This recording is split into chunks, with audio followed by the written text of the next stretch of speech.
Bonjour, je suis Tom Migo de Tom Migo Photographie. Alors aujourd'hui, je vais pas vous parler d'une technique de photo, je vais même pas vous montrer Lightroom ou Photoshop ou la moindre photo. Tout ce qui s'apparente à une photo serait peut-être cette pause de la vidéo de mon copain Sylvain Lepoutre de la chaîne Mon Petit Réflexe. Je suis sûr que vous le connaissez tous et il a sorti une dernière vidéo qui s'intitule « Non, le bon photographe n'existe pas ». Alors je suis tombé dessus parce que je suis rentré d'expédition photo il y a quelques heures de ça et j'ai reçu une notification dans mes mails. Et donc du coup j'ai dit tiens, qu'est-ce qu'il veut dire là? Qu'est-ce qu'il a encore en tête celui-là aujourd'hui? Donc je l'ai regardé plus d'une fois, j'ai regardé une bonne dizaine de fois pour décortiquer un petit peu sa vidéo.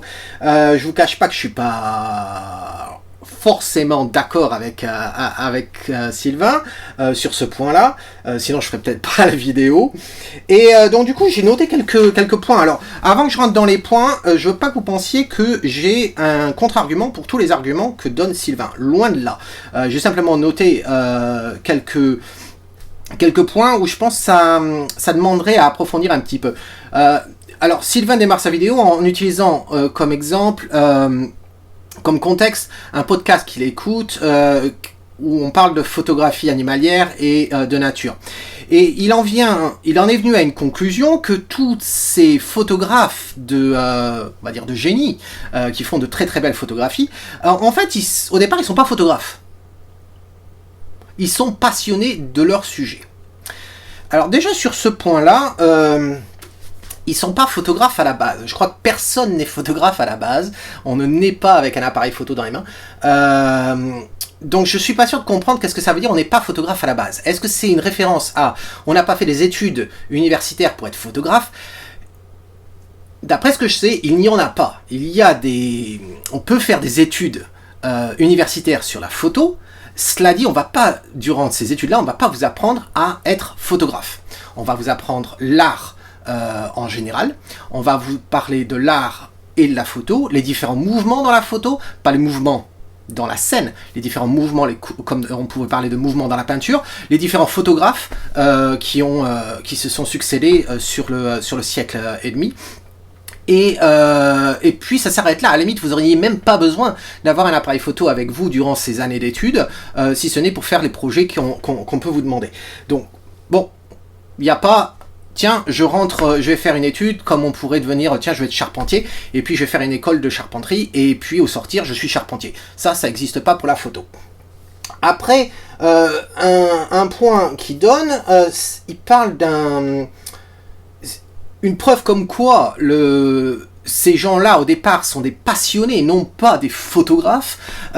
C'est que si demain, on leur disait, écoute, t'as le choix, soit tu sors plus de chez toi, mais tu continues à faire des photos, ou bien tu touches plus à ton appareil, mais tu peux aller te balader en campagne, ou bien même, t'as plus le droit de faire des photos d'animaliers, mais t'as le choix, soit tu sors et tu vas voir les animaux, mais t'as pas le droit d'avoir ton appareil, ou bien tu sors avec ton appareil, mais t'as plus le droit de voir les animaux, quel choix ferais-tu? Et il donne l'évidence que chacun de ces photographes choisirait le sujet plutôt que l'appareil photo en lui-même. Alors, je trouve que c'est assez réducteur dans le sens où c'est le type de photographie qui est réducteur dans ce sens-là. On parle de photographie animalière, on parle de photographie de paysage. Un photographe de portrait ou un photographe de mariage, elle est où l'alternative?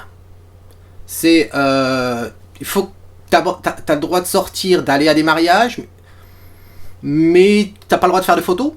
Ou bien tu prends des photos et puis tu fais plus de mariage. Dans ce cas-là, je crois que le gars continuera à utiliser son appareil photo, mais il ira plus au mariage. Pour le portrait, je pense que ça serait exactement la même chose aussi. Donc je trouve que là l'argument il est pas forcément valable à ce niveau-là ou dans la globalité. Encore une fois, c'est des généralités, hein. C'est un thème assez générique et bien sûr ce n'est que l'opinion de Sylvain. Après je trouve que Sylvain, encore une fois je trouve que tu es assez réducteur par rapport à la photographie. Parce que tu dis qu'en fait la photographie n'est qu'un support visuel pour exprimer une passion. Alors en soi, oui.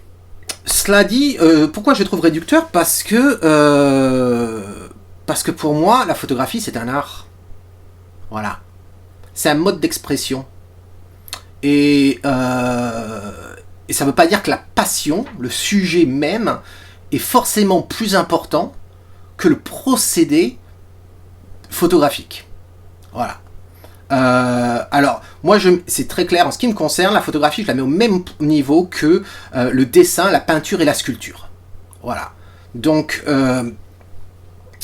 est-ce que le sujet est plus important que le résultat final? Quand on regarde le résultat final, c'est sûr que le sujet doit être la clé. Cela dit, là on parle en tant que photographe, dans la peau du photographe, non pas dans la peau de la personne qui va regarder l'œuvre finale. Donc dans la peau du photographe, je suis désolé, mais le procédé même de capturer, de fabriquer une photo, qu'elle soit de portrait, de paysage, d'architecture, d'animalière, de la macro, quel que soit le domaine à l'intérieur du monde de la photographie, le procédé fait entièrement partie de cet art. Et sans ce procédé, il n'y aurait pas de résultat. Et alors tu donnes un exemple, et là j'aurais pas de contre-exemple, tu donnes l'exemple d'un, j'ai oublié, Mathieu Topic, je me rappelle plus son prénom, et d'ailleurs c'est pas le seul, qui fait des constructions à partir de pierres qui tiennent en équilibre, et il fait de super photos. Alors j'ai vu, il a fait de belles photos, c'est pas le seul, hein, le plus grand nom dans ce domaine-là, c'est sûrement Michael Grab, qui est un Américain, qui le fait depuis, la première fois que je l'ai vu, ça devait être aux alentours de 2008-2009 par là, quand il a débuté à ce niveau-là. C'est sûr que là, sans son œuvre, sans ses sculptures en quelque sorte, sa photo vaudrait pas grand-chose. Cela dit, il a su mettre son sujet en valeur. Donc là, j'ai pas de contre-exemple pour cette personne-là. Par contre, Sylvain, tu parles de toi-même et tu dis, en fait, pour moi, et c'est Sylvain qui parle, pour moi, j'ai plus de facilité à transmettre des émotions à travers les paysages que je capture, parce que je suis passionné par les paysages, alors que si je devais faire des photos de portraits, parce que je suis pas passionné par les gens. Alors, certes, cela dit, l'approche est complètement différente. C'est-à-dire que dans un sens, capturer le paysage, en gros, tu ne vas pas influencer ce paysage. Ton boulot, ça va être de le capturer. Donc là, bon, voilà, tu le captures. Le tout, ça va être le cadrage, le bon moment, le timing, et être capable de traduire cette vision avec ton appareil photo.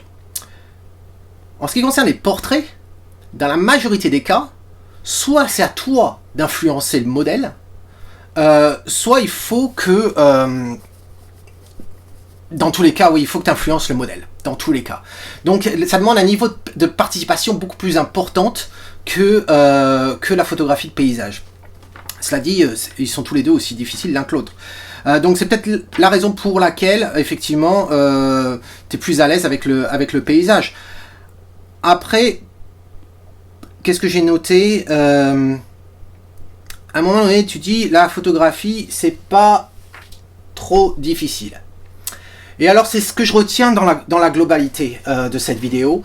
Et c'est là où je suis pas d'accord. Je trouve que ça fait un petit peu démagogue de dire que, en fait, la photo, c'est facile. Il suffit d'être passionné par le sujet et que forcément, on va être un bon photographe. Parce que l'appareil fait tout le boulot soi-même. Et là, je ne peux pas être plus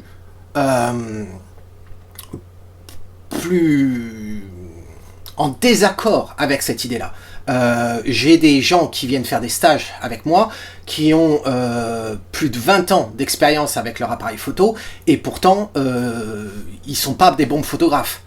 Et ils font par exemple que du paysage, et ça fait 20 ans qu'ils font que du paysage, et pourtant, ça passe toujours pas. Il y a quelque chose. Et ça, j'en ai à l'appel des stagiaires comme ça. Donc, non, de croire qu'il suffit d'être passionné par un sujet, et ensuite il suffit de prendre un appareil photo, et puis au bout d'un moment, on va y arriver, Non, je suis pas d'accord. C'est comme c'est même assez insultant parce que ça serait de dire que, eh bien, comme un sculpteur, eh bien, il suffirait d'aimer créer quelque chose, de reproduire un portrait. Eh bien, on va prendre un bout de terre ou un bout de marbre et puis on va s'y mettre et puis ça va aller. Non, on va aller droit au mur. Il y a des techniques à apprendre. Il y a beaucoup de travail pour pouvoir réussir. Donc, je trouve que oui, voilà. Je trouve que la vidéo a un sens un peu démagogue. Et puis, je te rassure, Sylvain, tu es un bon photographe. Voilà. Et d'ailleurs, bon, je suis sûr que tu vas participer au live de mardi soir. Mais j'ai un challenge pour toi. Parce que tu es un bon photographe. Je voudrais que dans la prochaine vidéo que tu sortes, je veux qu'à un moment donné dans ta vidéo, tu sortes cette phrase. Comme je suis un bon photographe, et tu finis la phrase. Voilà. C'est mon truth and dare pour toi. Voilà. Je veux que tu dises, c'est ton gage pour ta prochaine vidéo. Donc voilà, voilà ce que je pense. Je trouve qu'il faudrait arrêter de faire croire à tout le monde que la photographie c'est facile. Je sais que c'est un peu le créneau de tous ceux qui font des vidéos sur YouTube parce qu'on a envie d'un petit peu de vendre ce qu'on fait en tant que transmetteur de connaissances et de passion, et qu'on a envie de dire non mais t'en fais pas, c'est facile, tu vas voir, je vais t'apprendre d'un tour de passe-passe, boum, c'est bon, tu vas faire de magnifiques photos. Je sais qu'on a tendance à le dire, et c'est d'ailleurs la raison pour laquelle il y a plus d'un an de ça, j'ai décidé de faire de plus en plus de vlogs, de vous amener avec moi quand je vais faire des vidéos. Et Dieu sait que la vidéo que j'ai enregistrée ce week-end dans le Yorkshire, vraiment vous allez voir ce que ça donne à la fin. Il faut, on en chie, c'est pas si simple que ça la photographie. Voilà, faut arrêter. J'ai beau être aimer les paysages, etc. Des fois, ça ne marche pas. Donc non, c'est pas si simple que ça. Il suffit pas d'appuyer sur un bouton. Ça demande beaucoup d'expérience, beaucoup d'ouverture d'esprit, et c'est la même chose que ce soit la peinture, le dessin et tous les autres arts majeurs, la musique également. C'est comme si on pourrait dire tiens, il suffit d'apprendre des accords et je vais devenir un super musicien. Non, à moins qu'on s'appelle Kurt Cobain et qu'on joue dans Nirvana, mais voilà, c'est pas la majorité des cas. Donc en attendant vos remarques, en attendant la réponse de l'ami Sylvain et le gage que j'ai pour toi, Sylvain, et je compte sur vous pour lui transmettre, pour être sûr qu'il fasse ce gage dans la prochaine vidéo. Eh bien, n'oubliez pas, si vous aimez ce que vous voyez, eh bien capturez-le. Ciao.